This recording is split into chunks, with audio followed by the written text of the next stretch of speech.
फिर आप बस्तर के ऐसे क्षेत्र में जाएंगे जहाँ शिलालेखों में लिखा हुआ है कि दंतेश्वरी माईकाबाई राजा को रथपति की उपाधि मिली, कहाँ क्या हुआ, वो पूरा आज भी वर्णन। और आज हम जिस युग में आए, उस युग की हम कल्पना करें तो सब दुनिया हमारे हाथ में। किस तरीके से? मोबाइल के तरीके से। आज आर्टिफिशियल इंटेलिजेंस आ गया है। मगर मैं धन्यवाद देना चाहता हूं सबसे पहले हमारे डॉक्टर साहब को, चेलक जी को, कि उन्होंने हर प्रति वक्त जो व्यक्ति की जो एक धारणा होती है या उसकी जो कला होती है, आखिर कला नहीं आएगी तो फेसबुक नहीं चलेगा, कला नहीं आएगी तो गाना नहीं बजेगा, कला नहीं आएगी तो हम YouTube में देखेंगे क्या? तो इसलिए मैं बहुत बहुत धन्यवाद देता हूँ आपके जन्मदिन की और साथ साथ ऐसे कार्यक्रम के। एक कहावत कि कभी इतिहास बनाया जाता है, कभी इतिहास सुनाया जाता है, और चालिक चेलक जी जो कर रहे हैं वो इतिहास बनाने चले कि आने वाले समय में हम किस तरीके से सम्मान दें, अपने जन्मदिन को किस तरीके से अच्छे उपयोग के लिए लगाएं, समाज में ऐसे वर्ग के लिए लगाएं जो हमारे समाज के लिए आगे बढ़ना चाहते हैं, हमारे समाज के लिए काम करना चाहते हैं। मैं कभी कभी बैठता हूँ, हमारे साथ में मंच में जितने बैठे इनको सोचना चाहिए, राजनीतिक क्षेत्र से मैं भी, कुछ लोग अध्यात्म के क्षेत्र से, कुछ लोग संगीत के क्षेत्र से, पद्मश्री भी, मगर हमें एक चीज सोचने की जरूरत है, हमारा मूल क्या है? हमारा मूल क्या है? हमारा मूल सनातन है। कभी पानी की बूंदों को आप सुनेंगे ना, उसमें भी अपने आप में एक संगीत है। कभी आप झरनों को सुनेंगे तीरथगढ़, उसमें अपने आप सुकून मिलता है। कभी हम विदेश गया था, आप तो जाते रहते हैं, विदेश जब गया था मैं तो एक जगह गया, वहां बोले कि इको फ्रेंडली जगह है, आप आइए। तो वहां पता चला पेड़ थे और वहां बैठा दिया गया था। आदमी को बोला कि आप ऑक्सीजन लीजिए। तो हमने बोला बस्तर आ जाइए, हम फ्री में दे देंगे।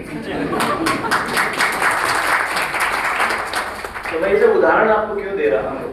क्योंकि ऐसी मंच में मैं खड़ा हूँ कि जहाँ मुझे भाषण देने की जरूरत नहीं है, कि मेरे से ज्यादा अच्छे वक्ता मेरे सामने बैठे हैं और मुझसे ज्यादा प्रतिभाशाली लोग मेरे सामने बैठे हैं। एक महाराजा का काम सिर्फ एक होता है, मैनेजमेंट का। पुराने जमाने में छत्रपति महाराज शिवाजी हो, महाराणा प्रताप, चाहे हमारे दादाजी हो महाराजा प्रवीण चंद्र भंजदेव, सबकी कथाएं, सबकी किताबें लिखी, पर सबने एक ही चीज बोला, सबसे मूल ये था कि हम नर की सेवा कैसे की जाएगी, कि जब हम नर की सेवा करेंगे तभी ही नारायण की सेवा होगी। ये अंतिम वक्त सभी राजाओं ने लिखा। मगर आप ये सोच सकते हैं उस समय के राजा महाराजाओं को, मैं इसलिए ये विषय लाना चाहता हूँ। सोचिए एक महिला शादीशुदा है, उस राजा को कल युद्ध में जाना है और उसको पता ही नहीं वापस आएगा कि सही है कि हमने खून से, रक्त से, अपने रक्त से बस्तर को सींचा। ये तो सबको पता है। प्रवीण महाराज को गोली मार दी गई, हमारे दादी परदादी को गोली मार दी गई, उनको जहर दे के महारानी प्रफुल्ल कुमारी दी, ऐसे इतिहास रहा। मगर दुर्भाग्य ये है कि हम उस इतिहास को आज तक किताबों में ला नहीं पाए। साहित्यकार लोगों को ये पता नहीं है कि ऑथेंटिकेटेड डॉक्यूमेंट्स कहाँ मौजूद है।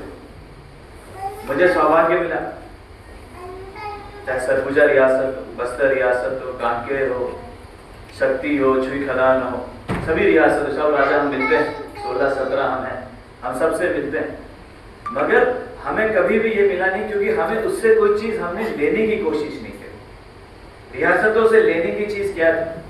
सामाजिक समरसता का सबसे बड़ा उदाहरण बस्तर दशहरा है। सभी वर्ग के लोग, सभी लोगों को अपनी अपनी जिम्मेदारी दी कि 75 दिनों का चलने वाला दशहरा 1423 में चालू हुआ और राष्ट्र का, विश्व का सबसे पुराना दशहरा बस्तर है। और इसमें दुर्भाग्य क्या है कि हम इसको जानते ही नहीं। छत्तीसगढ़ हम बोलते हैं मैसूर का दशहरा पुराना है, नहीं, 1500-1600 शताब्दी में चालू हुआ। कुल्लू का दशहरा 1600 शताब्दी में चालू हुआ। और बस्तर का दशहरा कब चालू हुआ? 1423। ऑथेंटिकेटेड डॉक्यूमेंट लगा हुआ है दंतेवाड़ा के शिलालेख में, जगन्नाथ प्रभु के चरणों में, पुरी में लगा हुआ है। आज भी वर्णन। तो हमें ये सब चीजें सोचने की जरूरत है, क्योंकि जब हम इस जगह बैठे हैं या बुद्धिमान व्यक्ति बैठे हैं, चाहे आप संगीत से करें, हम अपनी बुद्धि यूज करके सब चीज करते हैं, हमें सोचने की जरूरत है कि आज हम कहाँ जा रहे हैं, भारत को हम कहाँ पहुंचाना चाहते हैं। आप सबका सहयोग चाहिए। आज हम उदाहरण देंगे, हमारे प्रधानमंत्री नरेंद्र भाई मोदी जी विश्व के किसी भी कोने में जाएंगे, सबसे पहले हमारे सनातन धर्म को मानने के लिए, मनाने के लिए भगवान के जाकर के माथा टेकेंगे, फिर जाके राष्ट्रीय अध्यक्ष को या पार्टी को। ये हमारी पहचान है। हम किसी के घर जाते हैं, प्रणाम करते हैं, हमारे प्रधानमंत्री कभी देखेगा आप कभी हाथ नहीं मिलाते, हाथ जोड़ते हैं, क्योंकि हमारे देश की संस्कृति है कि आप भी मुझसे बड़े हो, मैं आपसे छोटा। ये कला अगर किसी देश में है तो भारत देश, और उसको उजागर किसी ने किया, हमारे आदरणीय प्रधानमंत्री नरेंद्र भाई मोदी जी। ऐसे बहुत सारे उदाहरण, मगर हम आज अपने पैसे के दौड़ में, सब मंच में बैठे समझ रहे हो, हम पैसे के मंच में, पैसों के लालच में इतना दौड़ रहे हैं। आपको पता है भारत का जो एजुकेशन सिस्टम है, कभी मैं पढ़ता था, मैं LSE से पढ़ा, इकोनॉमिक्स का मैं मास्टर्स हूँ, गोल्ड मेडलिस्ट हूँ। जब मैं पढ़ता हूँ तो उसमें एक चीज रियलाइज होती है कि हम भारत के लोग पढ़ते क्यों हैं? क्यों पढ़ते हैं? नहीं बोला किसने? नौकरी पाने। हमें एक धारणा बना दी गई है कि हम नौकर ही बनेंगे। कभी ये नहीं सोचे कि मैं मालिक बन सकता हूँ, मैं फेसबुक का मालिक बन सकता हूँ, मैं नया चीज क्रिएट कर सकता हूँ। ये जानने की यही प्रतिभा है हमारे देश में, जिसे उजागर करने के लिए प्रधानमंत्री जी हर दिन हर रात 18 घंटे काम कर रहे हैं कि हमारे युवा अपने आप को मजबूत बनाए, इस देश की अर्थव्यवस्था को आगे बढ़ाए। हमें नौकर की जो प्रवृत्ति बना दी गई है, हम पढ़ेंगे, education is only one thing, to educate. ये अक्षर लिखा है ना, इसको हम क्या कर सके? पढ़ सके। मगर इस अक्षर को अगर मैं आपको दे देता हूं, अभी गाना बहुत सुंदर गा रहे, तो उसके लिए बहुत जोरदार ताली बजाए पद्मश्री। इतना सुंदर कागज, मैं ये कागज उनको दे दूंगा तो इसको संगीत में बदल देंगे। यही मैं किसी इतिहासकार को दूंगा तो इसके ऊपर इतिहास लिख डालेंगे। ये किसी और को दूंगा जो अपने आप को पेपर का हिस्ट्री पढ़ता हो तो बता देगा कितने mm का पेपर है, कौन सी क्वालिटी का बना है, कौन से मील से आया है। तो ये जानने की जरूरत है कि प्रतिभाएं बहुत, मगर हम इसे उजागर कैसे करें, इसे आगे करके कैसे लाएं, ये जानने की बहुत ज्यादा जरूरत है। और पुनः आप लोगों से एक ही निवेदन करना चाहता हूं, हमारा देश एक इतिहास के पीछे खड़ा है। हम जरूर सोचते हैं कि हम नया इतिहास रच रहे हैं, मगर एक चीज जरूर याद रखिएगा, रायपुर कभी बदला नहीं। RKC 1882 में बना, 1882 में बना था राजकुमार कॉलेज, आज भी वैसी बिल्डिंग खड़ी, कलेक्ट्रेट की बिल्डिंग वैसी खड़ी। हमने बदला क्या पता है? अपना वेशभूषा बदल डाला। पहले हम घोड़े में जाते थे, आज हम गाड़ी में जा रहे हैं, और घोड़ा कोई खरीद नहीं सकता, इतना महंगा हो चुका है, जबकि वो फोकट में हमारे घर में, गांव में मिलता था। आज वो हम खरीद नहीं पाते हैं, क्योंकि हमने वो छोड़ करके किसी को फॉलो करने लगा, और जिसको हम फॉलो कर रहे थे वो आज सनातन धर्म को फॉलो करने लगे हैं। ये हमारी देश की खासियत भी रही और दुर्भाग्य भी रहा कि हम पश्चिम लोगों मॉडर्नाइजेशन और वेस्टर्न को कभी नहीं समझ पाए। बहुत छोटा सा उदाहरण है, मॉडर्नाइजेशन में भारत देश आज नहीं सदियों से रहा। कैंसर का इलाज हमारे बस्तर के ऐसे नाड़ी वैद्य हैं, पद्मश्री मिला उन्हें, हाँ, इसी मन से गए, वैसे टच करते हैं, बता देते हैं कि ये प्रॉब्लम है, ये प्रॉब्लम है, ये प्रॉब्लम है। और बताइए आया कहाँ से? मेडिकल साइंसेस के अंदर हम लोग इतने मशीन के अंदर जाते हैं, फिर डॉक्टर बोलते हैं थोड़ा दिन आराम करिएगा नहीं तो रिएक्शन हो जाएगा। मगर वो नाड़ी वैद्य हमारे राज परिवार में ऐसे अभी भी नाड़ी वैद्य है कि राजमाता साहब को स्पष्ट तो नहीं करते तो रस्सी बांधते हैं, धागा तो अपन बटन सिलते हैं, उस धागा को बांधते हैं, रस्सी यहाँ बांधते हैं, और वो बैठे रहते हैं दूसरे कमरे में। वहां से उस रस्सी को टच करके बता देते हैं कि क्या प्रॉब्लम है क्या नहीं है। ये शास्त्र और ये ज्ञान कहीं है तो भारत देश में है और आज भी कायम है। बस्तर रियासत ऐसी रियासत है जिसमें आज दिन तक ऐसे देवी देवता हैं जो मैंने भी जिंदगी में नहीं देखे थे। अबूजमाड़, आवपल्ली, मद्देड़, गंगलू नाम भी नहीं सुना होगा आप लोगों ने।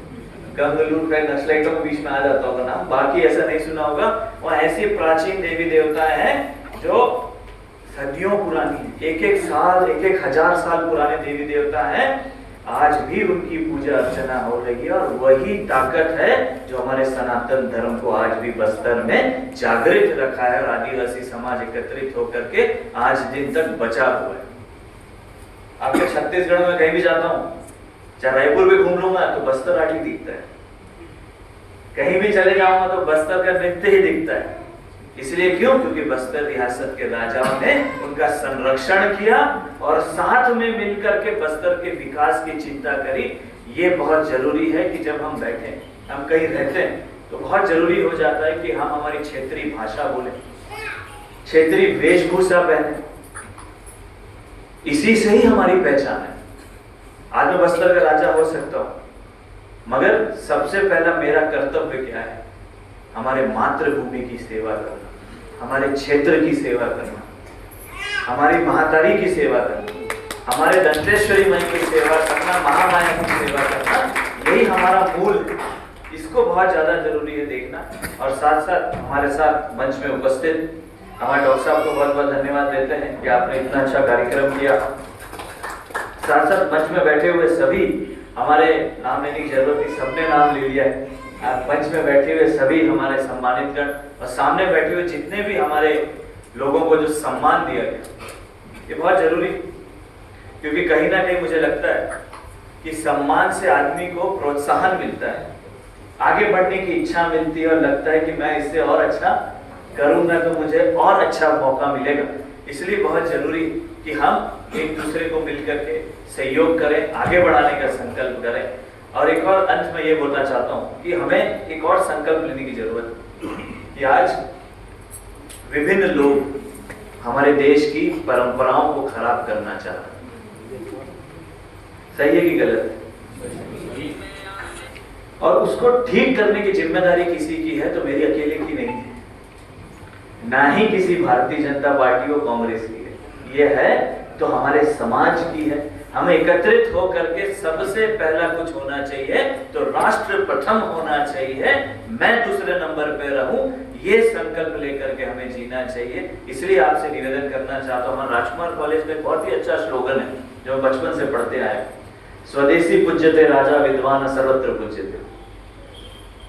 स्वदेशी पूज्यते राजा विद्वान सर्वत्र पूज्यते। मैं 18 भाषाएं बोलता हूँ, इतनी बोलूंगा तो थक जाऊंगा बोल बोल के। स्वदेशी पूज्यते राजा विद्वान सर्वत्र पूज्यते, इसका इंग्लिश में वर्जन है, a king is honoured in his own country but a learned man throughout the world. Hindi में एक राजा जो होता है अपने क्षेत्र में राजा माना जाता है, बट एक पढ़ा लिखा व्यक्ति, एक पढ़ा लिखा बुजुर्ग, एक पढ़ा लिखा बच्चा और एक बच्चा जो कि अपने आप में एक ताकत रखता हो, सांस्कृतिक ताकत रखता हो, कल्चर की ताकत रखता हो, वो अपने क्षेत्र का, अपने गांव का, अपने वार्ड का और साथ साथ प्रदेश से लेकर के देश का नाम पूरे विश्व में रोशन कर सकता है। इसलिए आप लोगों से यही निवेदन करना चाहता हूँ कि हम सब मिल करके एक ही लक्ष्य में चलें कि हमारे जितने भी लोग यहाँ उपस्थित हुए हैं कि हम और अच्छा करें, छत्तीसगढ़ का नाम रोशन करें। और भारत इतनी विविध कलाएं हैं, मैं तो अद्भुत हो गया, मैं देख रहा था बैठे बैठे, एक से एक चीज है हमारे पास, क्या नहीं है। साइंस में हम आगे हैं, टेक्नोलॉजी में हम आगे हैं, शिक्षा के से। और मैं तो हैरान था कि ऐसे लोग भी यहाँ पार्टिसिपेशन कर रहे हैं जो देख नहीं सकते, स्पेशली डिसेबल्ड हैं, बट उनकी जो कलाएं हैं उनके लिए बहुत जोरदार ताली बजा के सम्मान करिए। क्योंकि हमारे पास सब कुछ ठीक होने के बाद भी हम थक जाते हैं, मगर ये लोग आज भी अपने संकल्प के साथ अपने सपनों को साकार करने के लिए लगे हुए हैं। इसलिए मैं हम सबको बोलना चाहता हूँ कि हमको मिल करके अखंड भारत, हम एक रहे, भारत एक है और भारत देश को विश्व गुरु बनाने के लिए हम सबका सहयोग मिले। इतना ही कहते हुए अपने शब्दों को विराम देता हूँ। बोले भारत माता की दंतेश्वरी माई की